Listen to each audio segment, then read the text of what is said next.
Olá, pessoal, tudo bem com vocês? A gente vai tentar agora partir para o plano B. Lá na plataforma, na Conexão Digital, a gente está tentando puxar os vídeos lá do Microsoft Teams e eles estão com um pequeno ajuste para ser realizado. Então, o vídeo que eu postei para vocês, o primeiro é um vídeo de boas-vindas, vocês não conseguiram acessar, tá? Então é por esse motivo, porque eles estão fazendo uma reestruturação no Microsoft Teams, então nesse momento não é possível. Então, a gente vai para o plano B, vai tentar fazer de outra forma, tudo bem? Vou tentar gravar no Zoom e disponibilizar a URL para vocês tentarem o acesso. Então a gente vai fazer um teste aqui para ver se vai dar tudo certo, tudo bem? Vamos fazer a nossa primeira videoaula, certo? Essa primeira videoaula, na realidade, ela vai recordar um pouquinho das coisas que a gente vinha discutindo na sala de aula, certo? O que a gente vai fazer? Eu vou disponibilizar a tela para vocês, o PowerPoint, e a gente vai conversando, tudo bem? E eu gostaria que vocês participassem, tá? Lá nos espaços abertos para participação, que vocês coloquem, postem as observações, contribuições, tá? Críticas, enfim, para a gente construir junto esse conteúdo. Tudo bem? Como sempre a gente fez, claro. Então, vou ver se consigo puxar aqui a tela para vocês. A gente está aprendendo também. Desculpe, então, aí os erros técnicos, tá? Em relação à iluminação, em relação ao áudio, em relação a não tão boa qualidade assim. Mas a gente está fazendo de coração. Tudo bem? Estamos tentando fazer o melhor. Vamos ver se eu consigo puxar a tela. Aqui está. Ótimo, então eu vou ficar aqui no cantinho da tela e a gente vai passando e vai conversando, tudo bem? A intenção aqui é fazer uma aula de duas partes, certo? Primeiro a gente, para não ficar extensa, para não ficar tão cansativa, certo? Então vamos tentar fazer uma aula mais dinâmica. Nessa primeira parte a gente vai retomar alguns conteúdos, alguns conceitos, algumas expectativas de ensino que a gente já vinha trabalhando em sala de aula, tudo bem? Tá? Para não ficar aquele fosso, tá? Vamos recuperar esse conteúdo que a gente já havia discutido, a gente ficou um tempinho parado, tem coisa aí que a gente tem que relembrar. E a gente vai fazer uma ponte entre o que a gente vai ter de conteúdos novos. Tudo bem? Combinado? Vamos lá, então. Deixa eu ver se eu consigo aqui passar isto. Então, olhem só, a gente continua falando da temática 1. A gente está falando da ideia de paisagens ainda, certo? Essa é a parte 1 da aula. Qual é o nosso conteúdo? O conteúdo nosso é de domínios morfoclimáticos brasileiros. Vocês lembram que vocês já têm isso no caderno? Vocês lembram que a gente já tinha dividido os grupos na sala, que a gente já tinha usado os laboratórios de informática para pesquisar? Então, esse conteúdo mesmo que a gente vai continuar dando sequência aqui, tudo bem? As nossas expectativas de aprendizagem e ensino são duas em relação a esse conteúdo. Tá? A primeira é entender a relação entre diferentes elementos, olha só, solo, relevo, clima, hidrografia, vegetação e principalmente ocupação humana. Tá? Na configuração das paisagens em diferentes partes do globo. Tudo bem? E a segunda expectativa é reconhecer as características de diferentes paisagens brasileiras, analisando a dinâmica de sua transformação como forma de compreender sua diversidade. E o Brasil é um país com a diversidade em relação à flora e fauna exuberante, né? Gigantesca essa diversidade. Primeiro, antes de começar de fato o conteúdo, dica: toda videoaula ela requer o quê? Um cantinho bem tranquilo, tá? Sem nenhuma interferência externa, certo? É um momento para vocês realmente estarem na aula e funciona da mesma maneira que uma sala de aula, tá? Então, assim, se na sala de aula a gente não usa aparelhos celulares, nesse momento da aula também o ideal não é usar o celular, porque isso vai atrapalhar vocês. Tudo bem? É rápida a aula, então não vai fazer mal para ninguém, fiquem tranquilos. Outra coisa, anotações. Ah, só precisa anotar? É ótimo anotar, a gente tem que fazer anotações. As anotações elas são muito importantes, tudo bem? Então é legal ter um caderno do lado, use um caderno de geografia, coloque as anotações, façam como vocês vinham fazendo em aula. Façam ali o título da aula, né? Coloquem lá qual o tema da aula de hoje, coloquem o dia. O dia que eu assisti a videoaula foi dia tal, anota lá, aula de geografia no dia tal. se programem para tentar fazer isso no horário das aulas de vocês, tá? Então, que dia que eu tenho aula de geografia? Qual horário? Assistam e tentem entrar para fazer as aulas nesses dias, para não ficar tudo muito carregado, tudo bem? Para dividir certinho, certo? Bom, aqui a gente tem um mapa de domínios morfoclimáticos, né? Não se esqueçam que a gente está trabalhando em relação a quem? Todo autor, ele tem uma forma de visualizar essa divisão no Brasil. Então, nesse caso aqui, vocês lembram daquele nome estranho do nosso querido geógrafo? Nassib Aziz Absaber. Então, o Nassib Aziz Absaber, na realidade, foi o geógrafo que a gente está escolhendo aqui para fazer essa leitura. Tá? Então, o Absaber, como a gente conversou, que fica mais fácil, né? Então, o Absaber, ele dividiu o mapa do Brasil aí em 6 domínios e as faixas de transição, certo? Então, o que vocês têm aqui? O primeiro domínio que está aqui acima, que é o maior domínio brasileiro, mas, lembre-se, esse domínio não é totalmente brasileiro. Ou seja, a Amazônia ela não pertence apenas ao Brasil, tá? Então, esse não é o maior domínio totalmente brasileiro. Totalmente não. Então, aqui acima, região norte, domínio amazônico. Se a gente descer um pouquinho aqui no centro do mapa, ou seja, no centro-oeste, temos o domínio de Cerrados. E aqui, do lado, o domínio, talvez, com a menor quantidade de precipitação de chuva que a gente tem, que seria domínio de Caatinga, região nordeste, principalmente. Todo o litoral, grande parte do litoral, enfim, uma parte do interior aqui, temos o nosso domínio, o domínio da região sudeste, o domínio predominante de São Paulo, que seria justamente o domínio de mares de morros. Tá? Seguindo, agora a gente vai ter os 2 últimos domínios, que na realidade são domínios que ficam em zonas subtropicais.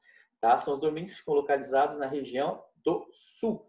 Então, na região sul, a gente tem aí 3 estados, tá? Seguindo em ordem em relação a São Paulo, temos Paraná, Santa Catarina e Rio Grande do Sul. Esses 3 estados, eles vão limitar 2 domínios, então são domínios mais frios, enfim, com características diferentes. Esses domínios são justamente a Mata de Araucárias, certo? Um domínio muito devastado, Mata de Araucárias, e em sequência, lá embaixo, já fazendo divisa com o Uruguai, temos as pradarias, ou pampas, tudo bem? Então, esses são os domínios morfoclimáticos que a gente já havia conversado um pouquinho na aula, tudo bem?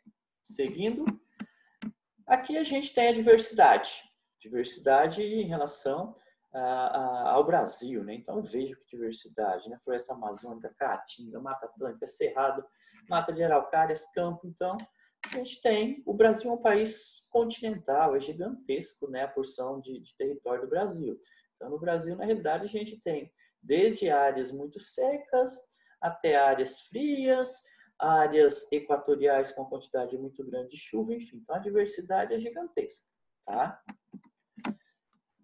Vamos relembrar uma coisinha que a gente já havia discutido em sala de aula. Inclusive, eu tinha deixado isso no quadro para vocês marcaram no caderno.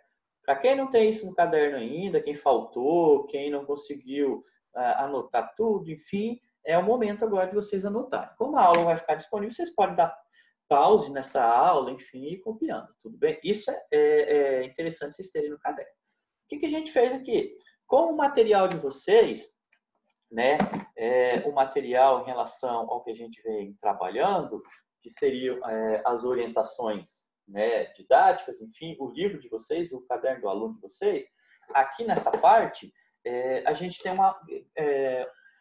2 momentos. Tem um momento que eles falam um pouquinho sobre biomas e outro momento que o material fala um pouquinho sobre domínios morfoclimáticos. Porém, é claro que é um material que não é engessado, ele abre aí espaço para a gente estar fazendo o quê? Para a gente estar complementando. Então, de certa forma, que eu percebi que o material ele não traz um entendimento, uma compreensão melhor em relação a isso. Então, os alunos acabam ficando um pouco confusos sobre o que é bioma e o que é domínios morfoclimáticos. As 2 coisas são iguais? Não, não são. As 2 coisas são diferentes, tá? Elas podem até tratar do mesmo tema, que é essa regionalização, essa separação do Brasil em áreas, né? Que alguns autores classificam como biomas, outros como domínio. Mas qual a diferença de biomas e domínios? Vocês vão perceber também que a gente está aqui tendo uma proximidade muito grande com outras áreas, como ciência, no futuro, quando vocês estiverem no ensino médio, biologia, enfim. Bom, então o que eu fiz? Eu coloquei um do lado do outro para a gente perceber essas diferenças, tá? Então vamos lá. Biomas.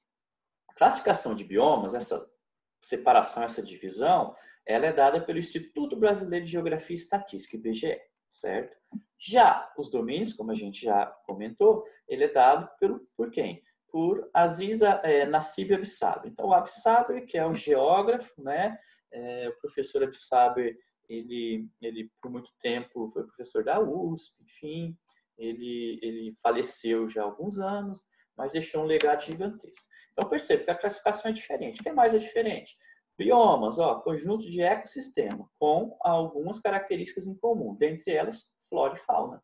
Tá? Então, essas características tentam agrupar em biomas locais onde tem essas características parecidas em relação à flora e fauna. Aquele local tem plantas que são bem parecidas, enfim. Então, eles classificam um determinado bioma. Tudo bem? Já domínios, aqui do lado, vocês vão ter. Olha, a classificação ela é muito mais ampla, ela é muito mais complexa. Tá? Para definir um domínio, a gente leva em conta vegetação, clima, relevo, solos, hidrografia. Tá? É bem mais ampla essa vegetação. Tá? Então, na realidade, vegetação, clima, relevo, solo e hidrografia. Enquanto biomas, apenas a ideia de flora e fauna. Certo? Então, vejo que domínios é bem mais amplo. Biomas não é uniforme. Tá? Inclusive, domínios também não são uniformes. Imagine que dentro do mesmo domínio amazônico, vocês têm uma diversidade tremenda de plantas e animais. Então, não é uniforme. Uma coisa que aparece em domínios que vocês vão perceber que vocês não vão encontrar em biomas, que são as faixas de transição. Entre um domínio e o outro, vocês têm um espaço. Na realidade, esse ambiente, essa vegetação, ela vai se transformando gradualmente até chegar em outro tipo de vegetação, outro tipo de domínio. Então, entre um domínio e outro, vocês vão ter faixas de transição. Coisas que vocês não vão perceber em biomas, certo? Agora aqui, em relação a biomas, quais os biomas que existem no Brasil, qual a classificação e domínios, qual a classificação? Então vamos lá. Biomas, bioma amazônico, a gente tem também nos domínios amazônicos. Bioma de cerrado, temos também nos domínios do bioma de cerrado. Bioma de caatinga, temos também nos domínios caatinga. Aí aqui começa a mudar. Enquanto nos biomas vocês têm Mata Atlântica, tá? Aqui em domínios a gente classifica de mares de morro. Então, mares de morro, lógico, vegetação predominante de mares de morro, vegetação de Mata Atlântica, da nossa região. Mas aqui os nomes são diferentes. Outras coisas, em bioma vocês têm pampas. Já aqui, desculpem, pulou aqui. É isso, voltei. Estamos aprendendo também.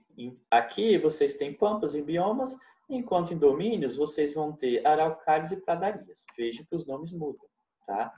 Recentemente em biomas, eu falo em relação ao acompanhamento de vestibulares, de concursos. Eles estão usando Mata dos Cocais como um bioma. Então a gente vai puxar isso daqui também como um recente bioma, já que isso está sendo cobrado.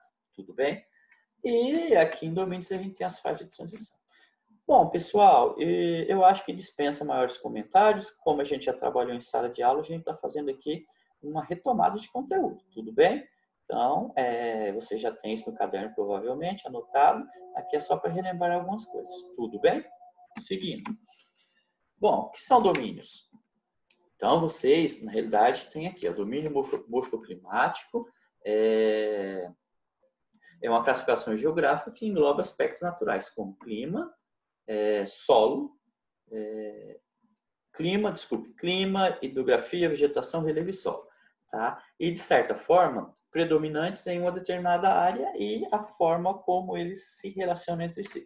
Então, na realidade, eles vão tirar locais com características parecidas. Tá? Características que são representadas, na realidade, por esse conjunto que a gente acabou de falar aqui.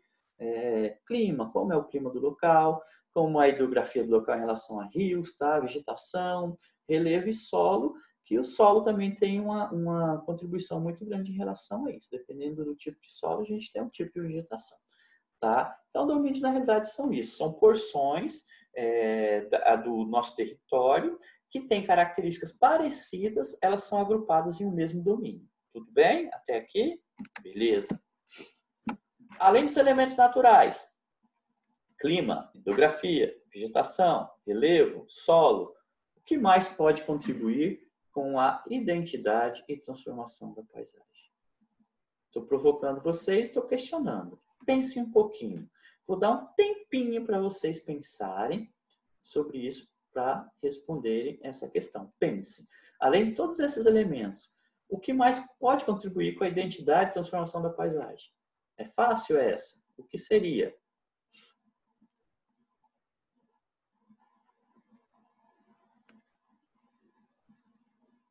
Vamos lá?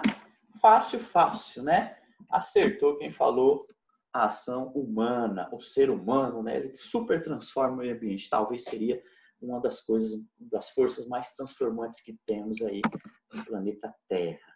Então, o que a gente tem aqui? Olha só, a gente tem a ideia do meio ambiente, tá? A transformação do homem, ação antrópica. Anotem. Tudo que é transformado pelo homem é algo antrópico. Então, a ação antrópica é a ação de modificação causada pelo ser humano. Isso mesmo. Então, a ação antrópica causada pelo ser humano. Anotaram? Anotem. Isso é importante. Ação antrópica causada pelo ser humano. Vamos lá? Essa imagem aqui a gente já trabalhou. Sala de aula, tá? Só recordando, retomando. Então, aqui vocês têm no material de vocês, tá? No material de vocês. A ideia também é na aula vocês estarem com o material em mãos, para vocês irem acompanhando, tá? No material de vocês, teremos aí na atividade 16, tá? O material do professor, ele muda, vocês viram que a gente conversou isso na sala, ele muda um pouco em relação às minhas páginas. O meu material tem um encarte inicial, então as páginas daqui não são iguais exatamente à página de vocês. Mas, localizem na atividade 16, tá? Na atividade 16 das orientações didáticas, a gente tem uma atividade falando um pouquinho sobre isso. Nessa atividade, é uma atividade que vai estar falando sobre Brasília. Só que, o que eu trouxe para vocês? Eu tentei na aula contextualizar, ou seja, trazer o conteúdo para a nossa realidade próxima. A nossa realidade, São José do Rio Preto. Então, aqui a gente tem algumas imagens do Arquivo Público Municipal, tá? E ao fundo aqui, como a gente discutiu em sala de aula e vocês visualizaram, eu trouxe uma imagem aqui de Rio Preto lá do passado, lá do início. Então, o que a gente consegue perceber aqui? Consegue perceber poucas casas, né? Então, Rio Preto ainda estava começando, enfim. Então, poucas casas e vocês vão ter uma predominância gigantesca da natureza. Então, ó, tem muita vegetação, certo? E na imagem aqui que está mais visível, a gente tem Rio Preto hoje. Tá? Então, houve transformação, muita, né? Transformação gigantesca, né? Em relação a essas duas imagens. Essa é a ideia aqui, trabalhar essa transformação do meio, trabalhar esse ser humano, essa ação antrópica em constante movimento, né? Transformando o meio em que a gente vive. Tudo bem? Aqui no caso, como o material está trazendo, né, orientações didáticas de vocês, a gente tem uma parte que está falando um pouquinho sobre Brasília. Aqui eu trouxe duas imagens para a gente fazer essa relação. Brasília de antes, né, Brasília de hoje. Então a transformação foi gigantesca, enfim, construção de Brasília lá no centro-oeste, né, estamos falando de domínio de cerrado, enfim. Então uma transformação gigantesca, né, que ocorre no meio. Essa é a ideia da aula, tratar um pouquinho desses domínios, dessa paisagem brasileira, mas também falar sobre as transformações ocorridas nessa paisagem, né? Por meio de ação humana principalmente. Esse é o nosso pontapé inicial dessa nossa semana de aula, certo? Diversidade, flora e fauna, diversidade exuberante, né? Então temos aí um mosaico, né, vamos dizer assim, de imagens sobre o nosso território nacional. A gente tem uma diversidade tremenda. Vocês estão vendo aí Mata Atlântica em primeiro plano aqui. Temos aqui o domínio de Caatinga, um domínio muito seco com principalmente a presença de plantas xerófitas, né? Plantas adaptadas a esse tipo de clima como os cactos. Aqui abaixo temos uma imagem, uma paisagem de uma parte um pouquinho mais fria do Brasil, que fica abaixo do Trópico de Capricórnio, que seria justamente a mata de araucárias, né? Essas árvores aí magníficas, muito devastadas, enfim, resta pouquíssimo hoje da mata de araucária original. Abaixo a gente tem a nossa querida floresta amazônica e tal. Enfim, uma mata úmida, né, e equatorial. A floresta amazônica está muito próxima da linha do Equador. Então, é uma floresta equatorial. É preferível a gente usar o termo floresta equatorial do que floresta tropical. É também uma floresta tropical, mas o termo que mais cabe aqui seria realmente uma floresta equatorial úmida, tá? Porque recebe uma quantidade muito grande de precipitação e umidade. Tudo bem? Bom, como eu falei a vocês, aqui é só o nosso começo de jogo. A gente só começou a jogar. Então, para a aula não ficar tão extensa, tá? Para que vocês entendam bem o conteúdo, a gente vai dividir em pequenos trechos essa aula. Então, essa é a parte 1 da aula. Tá? Espero que tenham gostado. Espero que tenham entendido, espero que eu tenha sido bem claro com vocês. Eu acho que foi uma aula bem tranquila e estamos retomando o conteúdo, tá? Para a gente engrenar para os próximos conteúdos, tudo bem? Pessoal, usem os canais de conexão digital para vocês deixarem os comentários, por favor. A gente quer saber, a gente não está junto na sala de aula, né? Aquela troca. Mas a gente precisa saber como vocês estão, o que vocês estão achando dessas aulas. Tá ficando legal? Tá dando para entender? Coloquem críticas, coloquem sugestões, tá? Enfim, toda crítica, como a gente sempre conversou, ela tem que estar embasada em relação a uma resposta, né? Uma crítica ela tem que vir com um argumento legal. Então, critiquem, mas coloquem sua pontuação. O que a gente poderia fazer para a aula ficar melhor? Tudo bem? Agradeço a atenção de vocês, tá? Espero de coração que todos estejam bem, que os seus familiares também. Eu estou torcendo muito para que todos estejam com saúde. Estou com muita saudade de vocês, estou com saudade da sala de aula, mas logo a gente vai superar isso e logo a gente vai estar juntos, né? Beijo no coração de cada um de vocês, tá? Fiquem com Deus e até a próxima. Não se esqueçam de fazer os comentários. Isso ajuda bastante na aula, tá? Beijo. Geografia, construindo pontes, derrubando muros. Essa é a ideia, principalmente num momento tão atípico como esse. Vamos construir pontes juntos, tá? Tudo bem? Vamos derrubar muros em relação a preconceito, tá? Em relação a essa ideia de não ter empatia, que é o momento de a gente criar empatia. Vamos derrubar muros em relação a defender a ciência e tentar sermos um coletivo. Com coletivo a gente consegue, tá? Sozinhos a gente não consegue. Tudo bem? Fui. Beijo, pessoal. Até a próxima.